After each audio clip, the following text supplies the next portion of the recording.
Top 5 David Wright moments, blind ranked by John, presented by PC Richard and Son. First home run at Citi Field. Great moment, but I know there's many better ones coming, so it's number 5. The barehanded catch in San Diego. The barehanded catch was an incredible athletic feat. I mean, it was like Bo Jackson and David Wright, so I'm going to put that at 4. David Wright's first game back in Philadelphia, hits a home run his first at bat. Knowing what we know now, especially with how things turned out, that he really didn't have much career left after that moment, that was a very special moment. So I'm gonna put that number 2. 2006, walks off Mariano Rivera. I'm going to say number 1 because May 19th, 2006 is probably my favorite Mets game of all time. And I'm walking around high school saying, David Wright's better than Derek Jeter. Final moment, the World Series home run. Joe Buck said, what will David Wright give this Mets team? And I remember, watching that game with my dad, and it was a great night, great moment. Welcome to Meet at the Apple, presented by PC Richard and Son. I'm Vito Calise. That's Jonathan Barron, and the Mets are out of the All-Star break. David Wright ceremony was this weekend. But before we get to that, some quick plugs for the Meet at the Apple family. Guys, please, I've seen you doing it every week. It really goes a long way. I'm looking right at you. Subscribe, like, listen, Apple, Spotify, please leave those 5-star reviews and leave a review. It really helps the podcast grow. You would not believe how long of a way those reviews help us. So if you can do it, please leave a review. It really helps. But John, we waited for this all season. I think from December when we were officially told the news David Wright weekend was coming. It was finally here, and we got some Mets games to talk about. Yeah, I mean, I honestly think we were all waiting for that since September 29th, 2018. And when I was actually driving to Citi Field in the morning, I thought about that this day was so many years in the making, really going back to his debut when it was clear that this guy was going to be the face of the franchise. He would one day go on to become the Mets all-time hits king, the most RBI in Mets history, was on a true Hall of Fame trajectory if it were not for the injuries that prematurely ended his career. But, this was, I think, in many ways, the ultimate number retirement because there were so many people in that stadium who David's career touched. People like us who were in our adolescence when he was a player and an all-star, 7-time all-star, and adults who loved watching David Wright as well, and I compare them to the ones we've seen in recent years. Koosman, obviously, for the older crowd. Mm-hmm. Doc and Darryl, for the people that are in their, probably late 40s, 50s, 60s, 70s. But this was the first time that the younger generation was truly able to enjoy and, reminisce on the great moments that the player that we were honoring gave to us. And it was a beautiful ceremony. Howie Rose, of course, does a great job as always, but David Wright is our guy. The only guy whose number is up there in the rafters. By the way, is it fair to call it the rafters? I feel like it's not. Yeah, there are no rafters in a but open, it's the thing to say. I guess. What are you going to say? The edge of the overhang? No, the left field. The left field overhang? The numbers are retired. But that's facade. A lot of words. That's a lot of the facade. Yeah. Good one, Hunter. Thanks. But the only guy whose number is retired by the Met that spent his whole career with the Mets, I mentioned the records that he holds, and he would have had way more. He finished with 242 career home runs.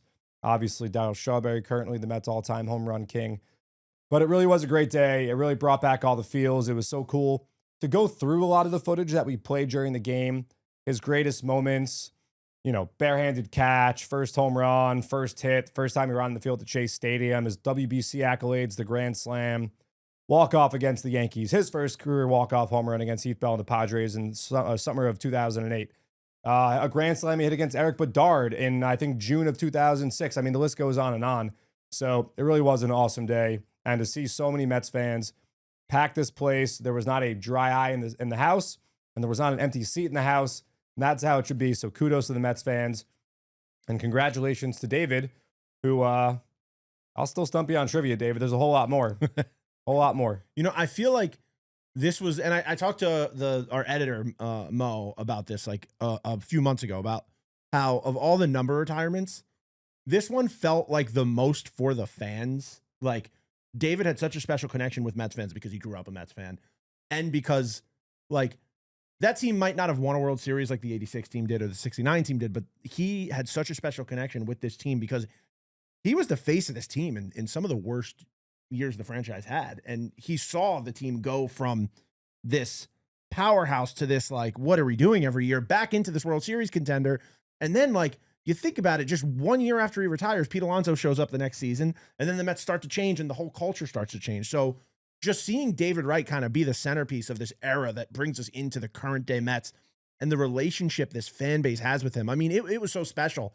And, you know, obviously Piazza had his number retired. We got to see him play, but the memories I have of David Wright are obviously so much stronger. And I grew up watching David play that for me, it was insane. And watching just a full ballpark, make sure to get to their seats. And I mean, dude, I 100% teared up when David walked out and was like hugging his daughters, because I was looking at his daughter and I was like, oh, that's the little girl that threw the first pitch in 2018. Like, she's gigantic now. Like, this is crazy. His biggest fans, and, you know, the people that were already in their adulthoods when David came up and throughout his career, loved him. And I think a big part of what you said is because David is such a good person, and he, you know, does such charitable work and always took time to, you know, sign an autograph, go visit people that were in need, you know, just be nice to people all the time. It's not just conjecture, it's true. I met him when I was a kid, and he was awesome, and it's a great memory that I have. So I think that's part of what you said, but also, like you mentioned, there are people who literally grew up with David Wright. He made his debut in my shoes. His major league debut came, I think, 7 weeks before my bar mitzvah. Like, I was a little boy who wasn't even bar Jonathan mitzvah Square yet. Garden. Jonathan Square Garden. That is correct. Not That's Jonathan. Jonathan Coliseum. That's a good. I would say that's a good JBS Arena. That's a good bar mitzvah tagline, though. Oh, I came out in the Ranger jersey and everything. That's great. But, you know, I was a prepubescent kid pretty much when David came up. And on September 29th, 2018, when we said goodbye to him for the last time, I had my own apartment, and I was working, and I had my own money, and I had a dog. Were you here yet? I started part-time right around that time. Yeah. So yeah, that's a good point. I was actually working for the team that I grew up loving. So, and I saw other examples of that. I saw one guy tweet that when David debuted, he was in 8th grade. And when he retired, his wife was 8 months pregnant with their first child. Like, there are so many stories about that. And, you know, like, it was tough to not, you know, think about the incredible memories that we had with David and people we love too. Yeah. So yeah, it was a great day. Hallie Rose said it best when it started to rain, that there were tears from heaven that were enjoying the ceremony in the moment. You know what's a special thing about David that you really can't say about, I would say, most athletes in sports in general? Like, how many pictures have you seen of employees here whose kids have pictures with David Wright? Like, David Wright's the kind of guy who, like, literally people who just worked here were able to say, hey, David, do you mind taking a picture with my kid? And, like, that's something that, like, you don't see. You don't, like, and it's not a knock on current. It's just like there's obviously a lot more guardrails up with, like, current, but, like, David Wright was the kind of guy who literally would walk around. Like, David Wright's last game, there's a picture of our entire, all the people we work for now, that when they did not run this department, they were just working another game. David Wright went up to the control room and took a picture with employees on his last game, because that's the kind of guy David Wright was and is. And, you know, like, it's crazy to me that, like, David Wright is now somebody that, like, we see, and like we've had him on the show a few times, and, like, he actually will come over and say hi. And it's just, that's the kind of person he is. It's incredible. And this weekend was phenomenal. And I think that's a good time to, before we get into talking about this series, I did, because you're the David Wright king. You beat him in David Wright trivia, which he still is bitter about. When we saw David Wright at Amazing Day, literally the first thing he said to John, "Are you going to cheat again?" And it was like, well, first of all, we're just doing an interview, so there's no trivia component. Did you cheat? No. No, I We had a believe you. neutral party make the questions. I believe you. Walter I believe Silva, first home run at Citi Field. Jeff Locke. I don't want to show the David becomes the Mets all-time hits leader yesterday, because it was a little dribbler. I was like, this would be a It was bad swinging bunt at the third Yeah, baseline, we had better moments to show. Do you know what's funny about the David becoming, if you look at, like, there's nobody even close. I know. Like, there's the closest, I think, is Brandon Nimmo, then Pete Alonso, then Francisco Lindor. All-time Mets hits? All-time Mets hits. Yeah, Brandon Nimmo, Pete Alonso, then Lindor. Because I think I was going over it with Hunter the other day, Yeah, saying that, like, Nimmo just had his 900th hit, I think, right before the All-Star break. And then I think Alonso and Lindor are the next two. and I think those are, yeah. I think But Nimmo's like, what, 900? It's not. Yeah, it was his 900th right before the All. So what? That's 800 roughly David had 800 1777. So roughly yeah. 800 hits shy of that. Mhm. So like that record's gonna stick around for quite a long time. Oh, you need to play at least probably 16 years with the Mets. David had a 14-year career. And what's crazy is he didn't even play all of those Not years. truly 14. We count 2018 in Yeah. that. And then, 2016, his season ended Memorial Day 2015, he plays weekend. half the year. Like Yeah. it's crazy what David was at. And it was crazy for David to break those records because people forget Ed Kranepool was just here forever. Yep. So for David to be able to break those records with what he did, that's why, like, I remember at the time, it was so exciting to see David Wright just take those Ed Kranepool records because, like, we were watching our guy take this record from one of the 69 Mets, and it felt so cool. It felt so good as somebody like, oh, I'm watching a guy make history right now. But so since John is the king of David Wright trivia, as we saw at David Wright trivia, if you came to the ceremony, you saw before the game, we played that interview from spring 2023. But instead of doing the top 5 like we normally do, we're going to do top 5 David Wright moments, blind ranked by John, presented by PC Richard & Son. All right, let's do it. I think that hopefully I do a good job. I've never really done a blind ranking. I know the pressures of it. You can't go number 1 off the bat. All right. We'll see what number 1 is from you. All right. The first one I'm going to throw out at you right now. Mhm. First home run at Citi Field. This is the first home run. How many at are we Citi How many are Field. you doing? How many? We're going to do 5. 5. Okay. I'm gonna give that. I'm gonna put that number 5. First of all, the Mets didn't win the game. True. I mean that's really it, and it's a regular season game. I understand that the opening of Citi Field makes it important, and it was a game-tying 3-run homer. That game started in disastrous fashion, as we know. Jody Garrett homers against Mike Pelfrey on the 5th pitch in the history of the stadium. Great moment, but I know there's many better ones coming, so it's number 5. All right. The catch that made David Wright a star, the barehanded catch in San Diego. I'm gonna put that number 4. A late night on the East Coast. You're playing it safe, I mean, I am playing it safe. but you could also be playing it dangerous because I could throw a random one in there and really screw you up for that number 1 spot. That would be silly. Was talking about it yesterday. Brian Giles hits it. Dae-Sung Koo was the pitcher. I remember being at sleepaway camp and waking up the next morning and hearing about this incredible catch. He dove into the stands in Seattle, like on a pop-up, a true dive. I think it was also in 2005. Might have been the same road trip, honestly. The Mets were out west. Number 1, the better catch of a guy going into the stands wearing New York on his chest for sure.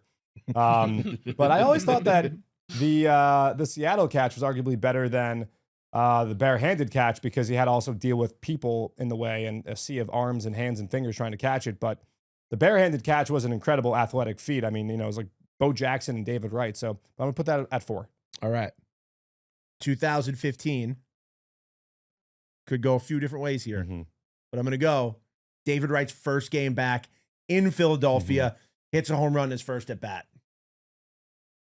I'm going to go number 2 because I need to leave the number 1 spot up. If I recall correctly, DeGrom started that night and Ryan Howard hit a home run early in that game. And all those games mattered for the Mets because they were in a race with the Nationals for the division.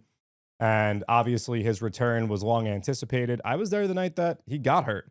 I had him on, I was allowed to play at the time. I had him on my fantasy team. And You still could play fantasy, you just can't play for money. okay. Thank you for clarifying the rule. Well, I'm not anyway because it's a tough thing to balance. No, it's impossible when you work here. There's no way you could be at 650 just checking your lineup. But I remember being like, a stolen base here would be great. And then he stole a base and he left the game. Little did we know what was actually to come. And, you hear the stories after, Terry Collins talking about it where he was like, I'll hit wherever. Don't worry about it. And he's like, good, cool. You're hitting third and, or fourth, whatever it was. And he hits the home run. Gary Cohen had an incredible call there. And, yeah, I mean, knowing what we know now, especially with how things turned out, that he really didn't have much career left after that moment. That was a very special moment. So I'm gonna put that number 2. I real quick, I remember that moment. I'm pretty sure I've told this story in the podcast before, but like baseball superstitions, I remember working at Chelsea Piers, working summer camp. I stayed after, we were playing basketball. I'm getting changed to go out in like an office, in a dark office. Mets lose the lead. Then they start coming back. As I'm checking the phone on game day, I sat in the dark office for the rest of the game. and I just followed the phone along on game day on my phone. I did not move from that dark office. All my friends went to the bar. I was like, just go without me. I can't leave this spot. Were you there for the hit in the head? I was. Me too. That was part of my. I was think it at was that game. Saturday, but they were wearing the old The NY New York jerseys. yeah. Matt Cain. Yep, I was Matt there. Cain. I was sitting, I remember exactly where I was. I was in the area behind center field watching on the back, the old scoreboard in the back that was like always blurry and bad. I Yep, was also in the 500s that day. I was How more, old were you? 9? what was that 2011? I was in the Yeah. 500s, No, it was bro. 2009. I was behind center field. Oh, I'm sorry. I He was missed having a something beer. else. No, you weren't old enough for that. You probably were still having a beer. Yeah, I mean, You what? must have been like 9. It was 2011. No, it was 09 when it was It was first year at 09, Citi Field. so 7 or 8. Okay. But yeah, I was like down the left field line in 500s. I'll never forget Never that day. forget Yeah, that. that Yeah, was- like It's crazy because that's the one everybody that's the injury everybody thinks of, but it obviously wasn't the that's Well, one that always goes back to me, because that's sort of like, in my opinion, sort of set the. David says look at his numbers after that though. He was actually fine. Like Well, it gave us a great image when he wore the oversized helmet The in kazoo. Colorado. the Yeah. great kazoo. Yeah. So, all right. What else you got for me here? All right. Our fourth moment on the list. 2006 walks off Mariano Rivera. All right. I'm gonna. Because you have a feeling what's going to be number Yeah, one. you're gonna put the World Series home run. Or am number I? one. All right. I'm gonna say that's number one. For me, for Jonathan Barron, I'm gonna say number one because May 19th, 2006 is probably my favorite Mets game of all time. The Mets go down 4-0 in the top of the first inning. Just a hit parade against Jeremy Gonzalez, where Bernie Williams sprayed a double to left center field.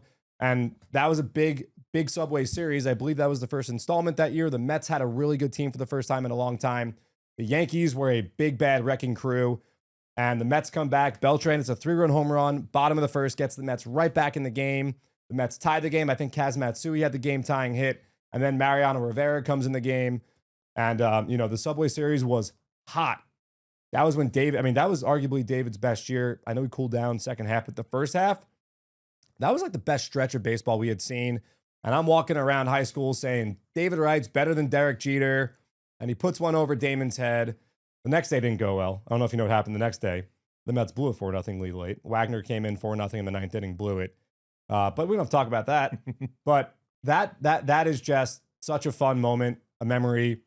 One of my favorite Mets, I think my favorite Met game regular season to this point. I know we last year experienced incredible things, but it was also like, I was a 14-year-old kid who would get really, really, really upset if it didn't go my way. And that night was absolute bliss. So probably foolish for me to put it number one, but I always will remember that night, where I was that day. Yeah. So I don't disagree with you. I also would have put that number one because in 2006, being in high school, being in that age where you're actually pumped up and you're actually talking smack you're dealing with Yankee fans on a daily basis. And it's so much more serious than it is now. We work at Citi Field, so we don't see many Yankee fans here. We see some. We see some. No, they're definitely around. Dylan DeForest, who listens, and But the intensity you feel at that age. I remember I tweeted the day we signed Juan Soto. The day after I tweeted, hey, if you're in high school, oh my God, tell me what it was like walking into school today. And the amount of reactions I got from people being like, my nephew did this. Oh, my cousin did this. My kid said it was crazy. That was what that day felt like. Walking in after that felt insane. It felt so powerful. And I imagine that's what it was like in 2021 Sunday Night Baseball when Francisco Lindor hits 3 home runs. I imagine walking in the next day, that was that kid's version in 2021 was like how we felt in 2006. Honorable mention, the 2006. We didn't hit number one yet. I know. 2006, after they blew the Sunday game, they bounced back the next day. Delgado and Wright went back-to-back against Aaron Small on Sunday Night Baseball. And I remember they had those little blue and orange flashing lights in the visitors' bullpen, and the Mets won the series. That was also a great night. And Delgado, Reyes, Wright, Beltran, that's, we got a great, really group of 4 here, the Fab Four. But, I always think back to that game, especially because Aaron Small, that was, I think 2005 was the year that Small broke on the scene, and Yankee fans were talking like he was the next coming of Nolan Ryan. But that was a fun one, too. All right. Let's see. Real quick, the Mariano walk-off is my first baseball memory, so that always has such a really cool place in my How heart. old were you then? That was 4. That was my first. You remember that? I do, because I remember being in that building. I have pictures. Anything from 4 years old. Yeah, I don't remember 4. I have pictures from that I night. remember bad things from 4. I remember hitting wiffle balls in the backyard the next day, chanting Yankees suck because I had learned that the night before. I like John that. got a Yankee suck shirt last week. That's a good one. John did get a Yankee suck shirt last week. And then my dad was throwing me wiffle balls, and he was like, "Hey, just don't say that around mom." So that's like one of my first like real. I've taught a 2-year-old Yankee suck. Well, I say it to my daughter every day. I go, Yeah. this is gonna be your first word. does she has she Frankie, reciprocated? Yankee suck, Yankee suck. All right, number one moment. Feel like you knew where we were going with this. 2006 versus the Phillies, back-to-back home runs with Paul Luger. It was 3. It was back to back to back, right? It was 07 against Hamels. Got it was 07. Jose Valentin? Delgado, Laduca, right. Laduca had the last one, I think. But no, the final moment, the World Series home run. Yeah, so I mean, obviously the stage, World Series versus a game in the middle of May, not congruent. I knew that was coming. But yeah, that was a special night. The one game the Mets won in that World Series, of course, and Joe Buck's call, the captain has gone deep, and when Wright stepped up to the plate, Joe Buck said, what will David Wright give this Mets team? And the Mets also went down early in that game, and that put the Mets up. And I remember, watching that game with my dad, and it was a great night, great moment. So that was really good as well. So I guess that's what that's number 3, I guess, right? I think 3 was my. No, I think you kept number 2 open. Okay, so number 2. You know what I think is a really underrated moment? We played it yesterday during the game. David's hit against Pedro Báez after the Mets knocked Kershaw out in game 1. The Mets were up 1-0, and they had 2 runners in scoring position. And Don Mattingly went to get Kershaw because he wanted the righty-righty matchup instead of the lefty-righty matchup. And David muscled the ball into center field, gave the Mets a 2-run lead. Winning game 1 was huge. First of all, taking the first game in LA like they did against Kershaw, because you knew it was Kershaw and Greinke. You knew those guys are going to be pitching probably 4 out of 5 times, and they did in that series because LA used Kershaw on 3 days rest regularly. To win game 1, that really helped the Mets win that first game. That was a very, very underrated David Wright moment when he went to back to first base, and as Josh Lewin said in the call, swung his fist like an anvil or a hammer in celebration. So that was a great David Wright moment. And one of my favorite images wasn't really a moment, but was him after the Mets clinched the division in 06. He took that sign from a fan. It was 2006, and the circles, the zeros were the circular Met logo. Had the cigar in his mouth, had the 3/4 NL East champion shirt. That was a crazy champion shirt. The NL East champion shirt being a 3/4 all baseball the time. shirt. I know, but still wear mine all the time. That obviously, of course, was another great moment when the Mets won the division there. So there are way too many to count. There really are. I saw a picture of that. Joe DeMeo posted himself wearing that shirt. And like the nostalgia I got from that shirt was the weirdest thing. It was the MLB Authentic Collection logo that sat on it. Because I was like thinking about how like every shirt used to have that back then, and like how like that was like how many shirts I owned with that specific logo on it. And it was just like a weird thing to like look at that and be like, bring back like my childhood and be like, oh, I remember walking into Modell's and just like picking up every Met shirt off the rack anytime I went in there. Yeah, no, those were the days, man. Those were the days the Mets go to LA and beat the Dodgers that year. In 3 games, they sweep them, and then, of course, we know that's still the one that haunts us all. I think that 06 team was the one that got away. The 2015 Mets were kind of a Cinderella team. They were really built from the ground up. There wasn't a whole lot of money invested in the team. First half of the season, they really couldn't hit at all. Yeah. John Mayberry Jr., no offense to John Mayberry Jr., but hitting in the middle of a lineup that wound up going to the World Series. And in early May, you weren't thinking that was going to happen. The 06 Mets were built to be a wagon with Beltran, and they bring in Delgado after they signed Beltran and Pedro, and they bring in Wagner, and Reyes and Wright were already here from the beginning. They get Laduca in here, and it was a new era. Mike Piazza signed as a free agent with the Padres, so that's the one that got away when you talk about David's chance of winning a World Series ring. I spoke to Cliff Floyd recently for something I'm working on, and like in the thing we did, Cliff said to me straight up, he was like, Yankee Mets rivalry didn't really mean much to me. Like, I'm coming into this New York team. I'm not from New York. Like, I'm new here. But he goes, if there was a moment where like I really felt it and everybody in the city felt like it, he said in 2006 when we were winning those games, David walked off Mariano. He was like, you could feel if there was a moment where one team could overtake the other for being kings of New York, it was right there. And people forget. I mean, like, baseball, New York is a fickle town. 2015, when the Mets went to the World Series, there were Mets hats everywhere. Same with 06, because the Yankees lost to Detroit in the ALDS and the Mets advanced. And, like that was also really the first time in our lifetimes where that had happened. Yeah. Because in 99, 2000, obviously the Yankees were in the World Series both those years.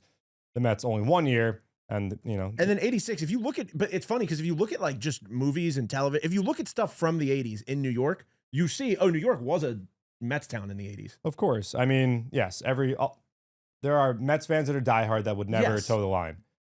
There are a lot of people that consider themselves Yankees that will swap that hat quickly. Yeah. And there's people who don't watch who are just like, this seems fun. Like, this got me at the right time. And that's when some fans are born. But it's like me and the Brooklyn Nets.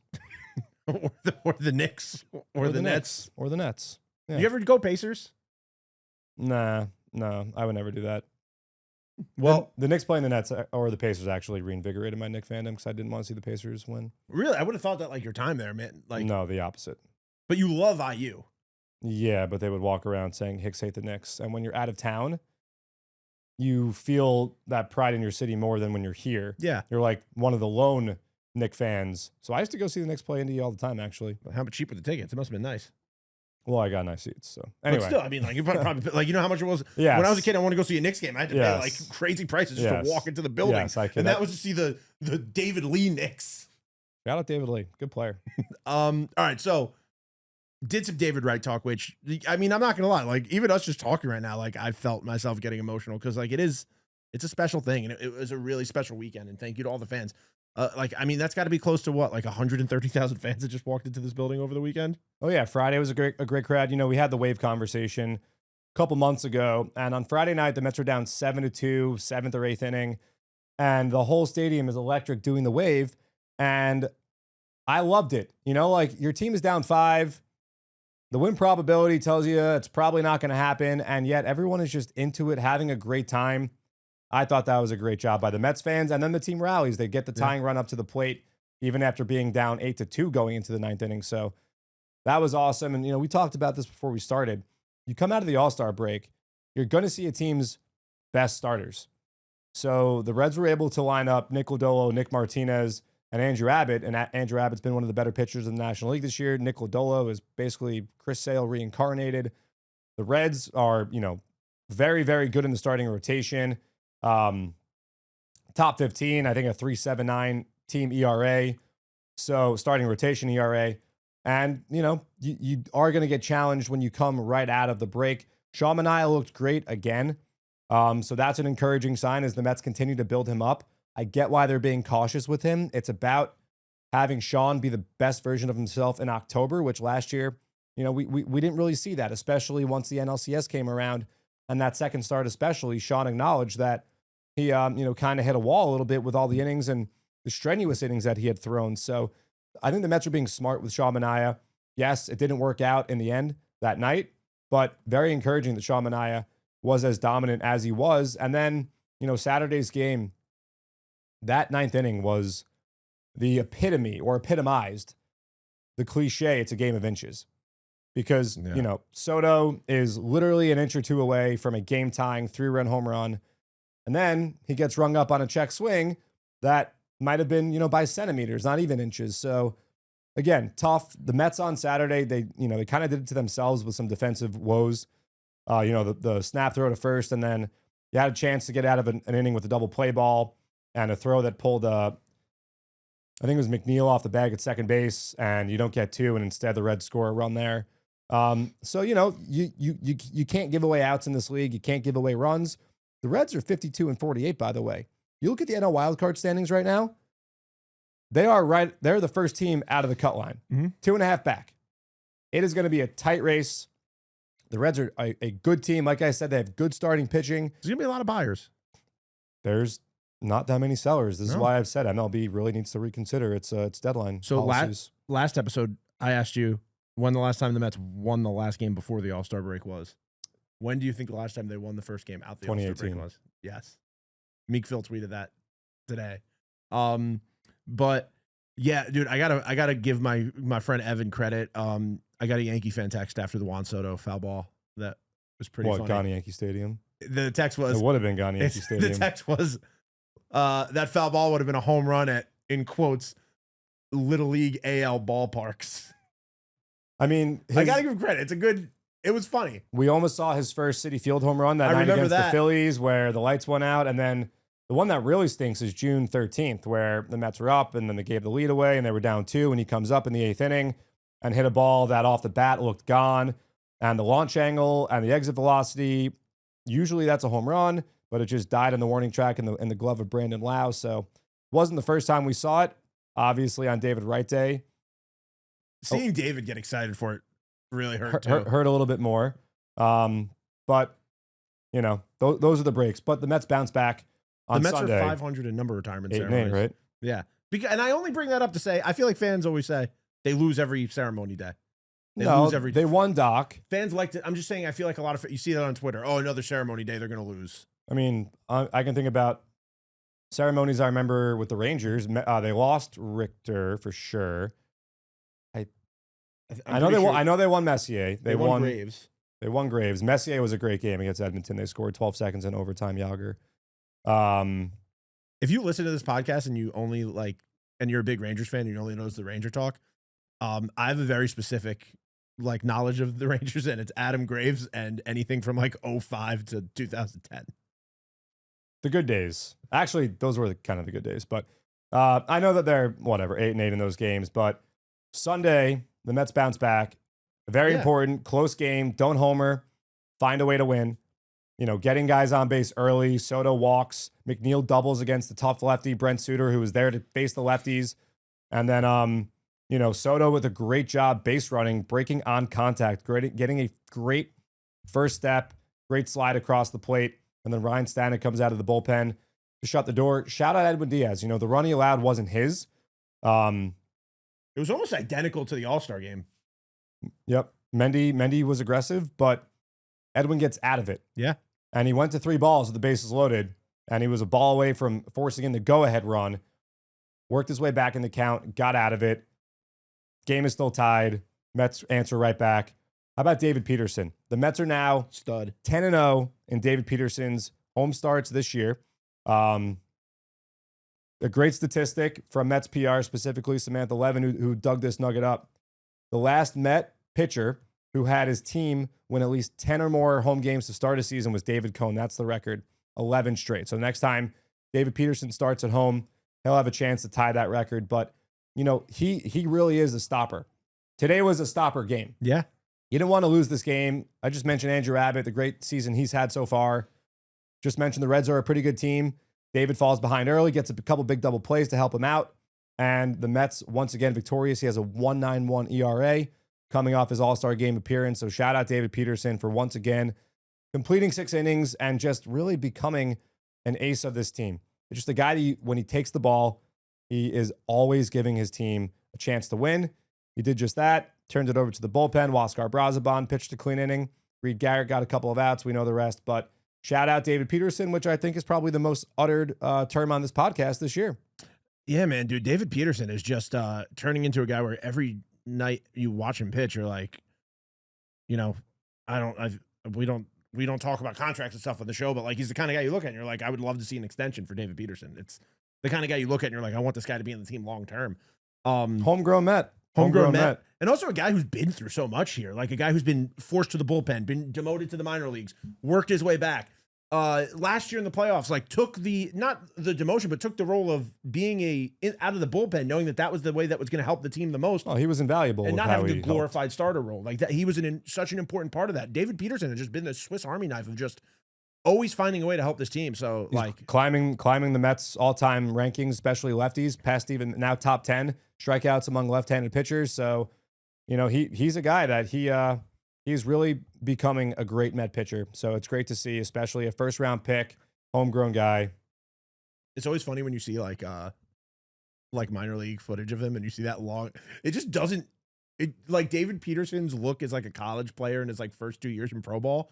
His look does not match at all. He's not the clean-cut gentleman. He's literally, you look at him and he's clean-cut All-American, kind of like David Wright top. He seems like a David Wright type of golly gee kind of guy. And then you look back and you see this long hair and you're like a beard and you're like, You know, I want to see more David Peterson jerseys at Citi Field. I mean, at this point, like, Get the All-Star jersey. get whatever jersey, Yeah. but get a David Peterson jersey. He is that guy. He's been that guy for the last 2 years. I don't understand. You know, I know he's a pitcher, and it's every 5 days. It's not the position player that more seen, I guess, Yeah, on but a regular still, basis. people wear DeGrom jerseys. I People know. wear, like. Yeah. But you want to talk about home field advantage, guys who are crushing at home. I saw you put up a nice little nugget about Brett Baty today. Yeah, I mean, Brett Baty has been one of the best players in baseball at home. Homers yesterday, turns around a cutter from Nick Martinez. It's Brett, after he really broke out in May, struggled a bit again. I expect a big second half from Brett Baty because we know he has all the tools. And, for him to start the second half hot the way he did, that was big. In Baltimore, he had a pretty good series, a couple big hits in Baltimore as well. So, and the ability to put him at second base, put him at third base, had a hit against a lefty today. Being able to trust him against lefties, not have to worry as much about the platoon matchup. Another big part about Brett Baty. So I'm looking forward to some big stuff from Brett Baty in the second half. Also, Mark Vientos was a guy who heated up right at the end of the All-Star break, and there was a little nervousness of like, is this going to stall him? Is he going to cool off? And now he's not going to be able to get it back in today. Mark Vientos came out swinging, and like it. I really think Mark Vientos is. I think. Look, it's easy to say everything we've seen in the first half can't keep up, but I really do agree with you. Brett Baty is going to have a humongous second half, and Mark Vientos is going to have a big second half. And you know who else? Luisangel Acuña Had a big double today. a rocket. Yep. And really the first time we've seen him pull a ball and just hit the you-know-what out of it like that. Since last year, right? Yeah, it was kind of like, the Ranger Suarez home run he Yeah. hit that last Saturday at Citi Field. Which is the same spot, right? It was like out to left field, Yeah, it was down up, the a home run. Yeah. But, he a little too much topspin on this one. You talked about those three guys. I could throw Mauricio in there. I'm also going to throw Francisco Alvarez in there, who I'm sure at some point will factor in 13 with the Mets. 13 home runs since he got demoted. Been on something like that. Been on a tear with AAA Syracuse. And, the Mets admittedly didn't get, I think, as much production from the conglomerate of those guys necessarily that they expected in the first half. But, we've seen guys have huge first halves, and then the second half, it just all goes away. If the Mets can get some production from those guys, think about what they were able to accomplish in the first half without as much as they, might have hoped for. These are all extremely talented young players who, for the Mets to let Alvarez go to AAA and just dominate, just hit home runs seemingly at will, the way that he has. He definitely needed a reset, I'm sure, mentally. I mean, I've never been a big league catcher. That comes with a lot more pressure than being, I think, any other position on the field because you have to handle pitchers and also, obviously, take 4 at-bats. But for him to go and just be the man, there's a reason he was in the major leagues as young as he was at 21 years old. He's still, or 20 years old. He's still just 23 years old. As we all know, dominated AAA. So between him, Brett, Mark Vientos, Ronnie Mauricio, Acuña, think about how many people were willing to just say, that's it. Yeah, I don't think Jeff McNeil's cut out for this anymore. This time last year. Yeah. And it was the first series out of the All-Star break in Miami where Jeff really went on a tear. I know he had a 2-homer game down in Miami when you were in Greece this time last year. And he had a huge second half. The only thing that stopped him was a fastball off the wrist against the Reds, actually, the Friday night game against the Reds that Vientos at the walk-off against Justin Wilson. But think about it in those terms where we've seen guys struggle in the first half. And maybe it's the All-Star break getting away for a bit. Maybe it's just, later in the season, guys break out and have huge second halves. The Mets are going to have some of those performances from guys. And of course, we all know the trade deadline is 11 days away, which is pretty crazy, but it's coming. And I know, like we've said, a lot of teams are in it. So it's going to be very interesting to see what happens here because everyone needs the same thing. Yeah. Everyone needs an extra arm in the starting rotation. Everyone wants multiple relievers. Who can find the diamond in the rough? And not mortgage the future at the same time. It's who could do what the Mets did in 2015, where they were able to get everything. They were able to get a utility infielder. They were able to get a relief pitcher. Uribe and Kelly Johnson. And they were able to get Yoenis Cespedes. I mean, like, after some crazy stuff happened. Yeah. So, is this 10 years to the day? Is this front office going to be able to work the magic that team did without mortgaging the future? We'll see. You remember the year before? The big deadline? 2014? Mm-hmm. Not with the Mets. Oh, no, I was like, 2014 was not a big deadline. No, what was 2014? That was the year the Oakland Athletics went all the you-know-what in. They traded for Samardzija. They traded for John Lester. Didn't work. Sometimes it doesn't work. Didn't work. No, sometimes it doesn't work. And Sometimes you trade for somebody and they have a great half a season and the rest of the team doesn't. It happens. Change of scenery is also big for guys. Sometimes getting out of a losing environment, going to a winning environment is a big thing as well. So that's where you find the diamond in the rough. Yeah. Taking a guy who's talented, who maybe the price isn't as high, you target and you bring him in. A guy like Ryan Stanek last year was struggling. The Mets got their hands on him, identified what they thought was wrong mechanically with him. Was great for the Mets in the postseason last year and even in the regular season. So, hey, we all know who has the best front office in baseball. So 100%. buckle in. It's going to be a fun time, and we can't wait to meet our new friends. Also, and that by that time it'll be August. The Mets will be hot, and at the end of August, I want to push because the Mets aren't home too much in August, so you got to get to Citi Field when you can. And one major night you got to get to Citi Field is Wednesday, August 27th, because there's a special ticket offer for Sesame Street night at Mets.com/tickets. And John, I'm not just saying this. I think this might be my favorite bobblehead we've ever done. I've become a pretty big Sesame Street fan. How sick is that? I want to meet Big Bird. I hope Elmo's coming out. I'm really hoping Elmo's coming. I want to meet. I'm my daughter's first game will probably be Sesame Street game because I want her to meet Elmo. I'm trying to put Oscar the Grouch behind the plate and just have him pop up out of his trash can when the other pitchers in his. You think that's legal? That's a good idea, right? The Bronx Giraffe should hang out with Oscar the Grouch that day. I mean, I try not to talk to that guy very much. Yeah, I wouldn't. I don't like to entangle myself with him. But if I do run into him, I guess they're basically the Grouch. That's what. Yeah. Mets.com/tickets. Get your Sesame Street tickets because there's going to be Sesame Street characters here.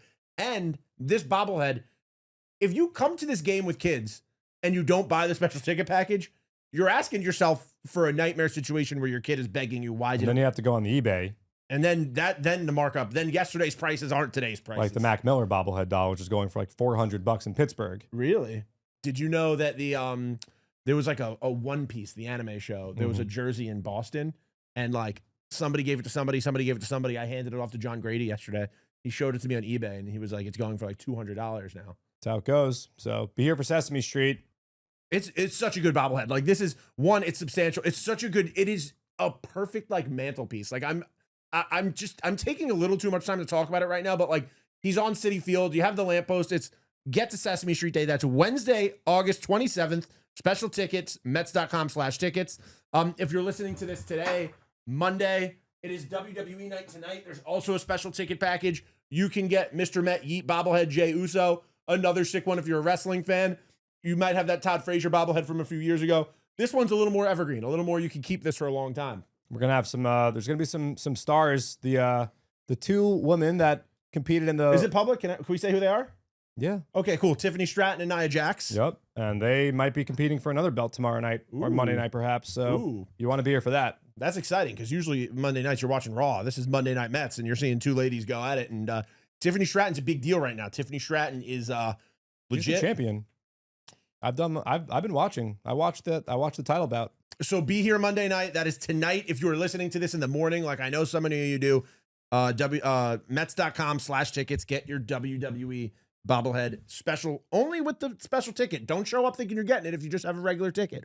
Only with the special ticket. But John, we haven't gotten to talk about the All-Star game yet, and I just want your opinion. How do you feel about the swing off after seeing it? Okay, so I'm at a conference in Boston, a big industry conference, and I turn to Brendan, and I see that extra innings are looming, and we all know what happened in 2002.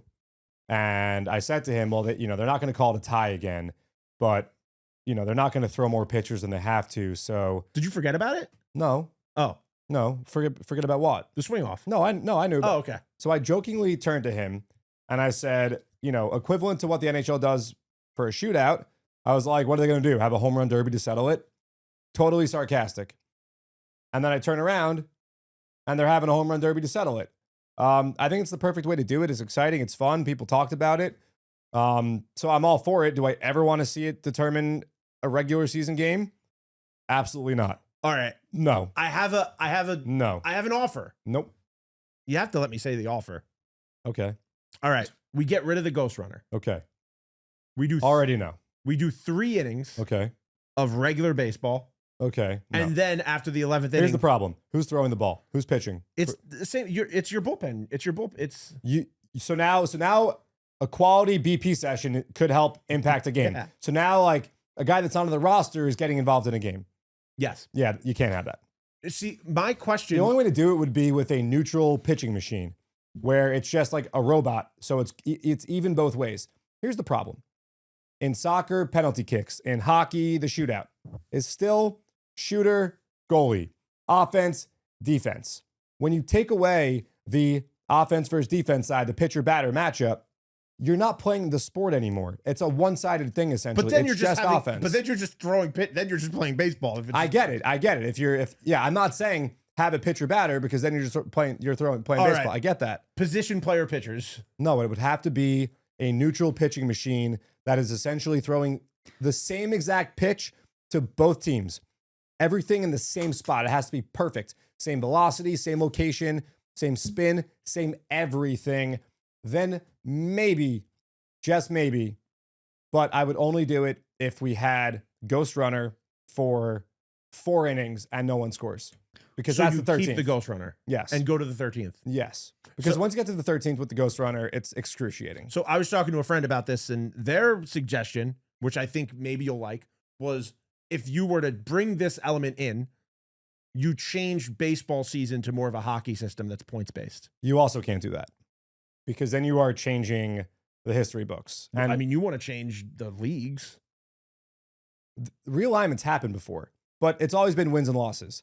Like the NHL implemented an overtime loss system, and then you saw teams break the all-time single-season point record. If the Habs of the 70s had the overtime loss, they would have finished with a lot more points. And baseball is all about records and it being, adored over time. So, like, you can't do that. It's you win or you lose. You can't go to a point system in baseball. You're not getting, 3 for a 9 inning win and 2 for an extra inning win and 1 for a losing. No, I would actually go. No. I would almost say like the baseball point system would have to be so different because, like you said, it's kind of like a BP pitcher is different than an actual goalie versus an actual shooter. and I hate the shootout. So you would have to put the. I feel like the lowest point winner should be the home run, the swing off. Yeah, I hate the shootout, and it's at least like. But it brings fans to the sport. Does it? I think so. I think when a novice fan goes to a game and they see a shootout, And they're going back. They're fired up. Yeah, in the moment they're fired up. They were dragged there. They got a free ticket. Whatever. They're there for whatever reason. And they were like, "That was sick." Yeah, but they're not going back because of it. I don't think so. You don't think so? You don't think No. if somebody goes to a Rangers game for the first time, The being at the Garden it's the is what's equivalent gonna. of a walk off, though. No, it's not. I mean, I guess it is, but It's it's the same just, thing as a walk-off.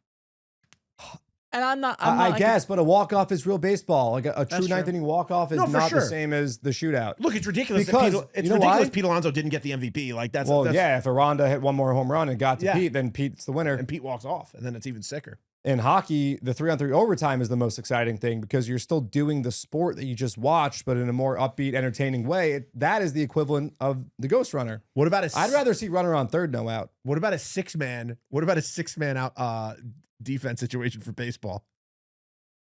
That's more interesting. More room for the ball to fall. one guy on each side of the infield. No, that's actually more interesting. So, So like- you can put them wherever. Yeah. Put them wherever.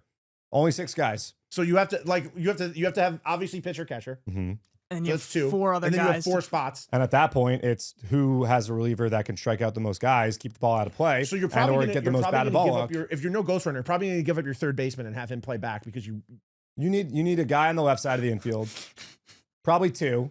But if it's a righty, you're obviously stacking the left side and vice versa. I feel like once you set shift it, rule should be out of play for this, right? but once you set it, you got to keep it for the inning. You can't change depending for on left who's and up. right batters, no. Mm-mm. I feel like this is the best scenario anybody's But if a come team up has with. three righties coming up, then you're stacking the left side of the infield, and Do you- vice versa. But I feel like this is more exciting than Ghost Runner. wait, but if you only I'm have down. 6 fielders, pitcher catcher, so you're playing with 4 other fielders. Pitcher Pitcher's not a catcher, f- 4 other people. Yeah. So you're gonna stack the right side of the infield with 2 guys and a first baseman, Does a guy hit a lot of ground balls? and then If Yandy Diaz is up, he pulls a lot of ground balls. but if you can't change it for the full inning, you're gonna put 1 guy in the outfield.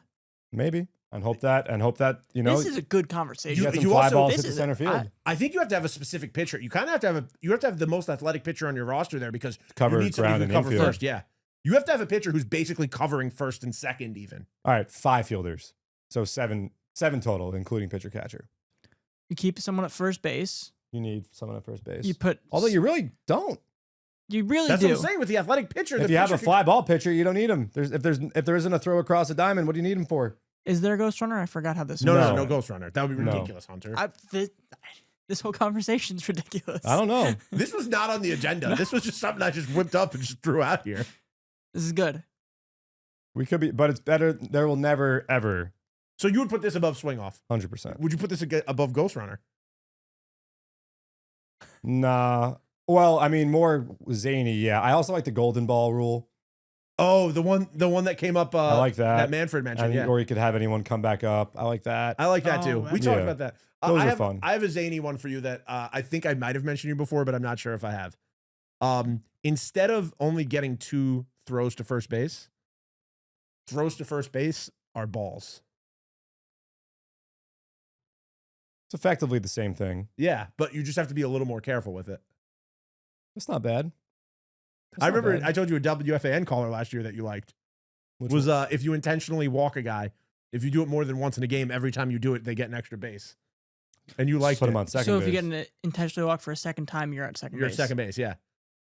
His point, the caller's point was to de-influence people. I was a Yankee fan and didn't want to see Judge get Exactly. walked. I get it. Yeah. I get it. But hey, if you guys have any rule changes you like, comments. Yeah, I'm down to tell you why it's good or bad. Swing off, never going to happen. Josh Roseman and I at dinner the night after the All-Star game argued about this for about 30 minutes. And I kept trying to explain that you have to have the pitcher batter. Pitcher batter is equivalent to goalie, shooter in hockey or soccer. Like, it's basically making an NBA 3-point contest the deciding factor in overtime, where it's only offense, there's no defense involved. You need the element of me versus you. And it can't be a batting practice pitcher on your team. It would have to be a pitching machine. But once we're talking about pitching machines getting involved, conversation's over. With those high-tech robots that mimic people's pitches. Do it in spring training. Like I don't Adam care. Sandler robot playing basketball. Did you see that over the weekend? They dressed it up like Adam Sandler. He didn't play basketball. He ran down a hill. He ran down a hill and then he was knocking on a fence outside of a basketball court. Do it Same in spring robot. training. Do it in the All-Star game. Do it in the WBC for all I care. All right, wait, last thing about the All-Star game, ABS, success, right? Oh, I mean, I think we've all known ABS is But like seeing it like actually implemented on a major stage like awesome. that, incredible. Like Edwin getting the final out on an ABS call was sick. I mean, I'm looking forward to it being a thing in It's Major gonna. League I mean, there's Baseball. no way it's not happening soon. Of course. I think they wanted to implement it next Well, CBA. they practiced it at minor in spring training this year because I remember I was walking through the clubhouse and I saw Tyrone Taylor and he was like, "What are you up to?" I was like, "Just recording." I said, "What about you?" He goes, "About to go test out this ABS stuff." Haha. And then he walked away. Sure he did. No, ABS is coming for a reason. All right, guys. Well, again, thank you for listening to Me at the Apple. Please throw us some 5-star reviews. Leave a comment. Leave a review. It really helps. Those actual Did you guys like my comments. shirt? I almost returned it, but it was an homage to your guy. Our To guy. Grimace? Well, yesterday I gave you a compliment and I said your polo was very David Wright-esque. It was like literally the same polo he was wearing the day before. Oh, the navy blue. It might Yeah. have been. Probably was. I mean, I think David and I have a similar taste in Probably. clothing. You, David, and David. Who's the other David? Oh, The big guy. nah. He wears more. He's more of a what's it Quarter called? zip. Yeah, Quarter zip. Damn, what's the Peter Millar? Oh, yeah. Yeah. I almost say Kevin Millar. No. I'm not at the Peter Millar stage of my life yet. All right, guys, but please give this podcast a review. Actually leaving that review, it goes a long way. It really helps us. Follow us on Twitter. I'm at Vito F. Calise, John at JMB9191. And before we go out of here, we got to talk to you about our good friends over at PC Richard & Son. That's right. We were on the road. I was on the road. You're I guess we're not on the road, but No, I we was were just chilling at home. You were chilling at home, watching a lot of TV. And where'd you get your TV from? PC Richard & PC Son. Richard & Son, yeah. Why? Because they've got the best, friendliest, most knowledgeable sales staff, absolute lowest prices, guaranteed. No matter what it is, they'll price match, whether it's TVs, electronics, appliances, mattresses, washing machines, dryers, air conditioners, sound systems, video game consoles. It could be literally anything. That was 9 things. I could have kept going, but for the sake of time, we appreciate you guys sticking to this point. But you got to get to PC Richard & Son, and they've been doing it since 1909, longer than anybody else in the game. We know. We saw their history room. Take it from us, PC Richard & Son, this place you want to go. You know, that week I might have been home, but I did see, not even kidding you, 3 separate times, I saw PC Richards trucks and vans making deliveries around my neighborhood because probably me to the Apple listeners getting informed on the spot to go. And it's AC neaters, it's TV neaters, it's stove neaters. So, like John said, head out to PC Richards and said, get your TV, get your mattress, get whatever you need. Thank you guys for listening, and we'll see you guys next time at the Apple.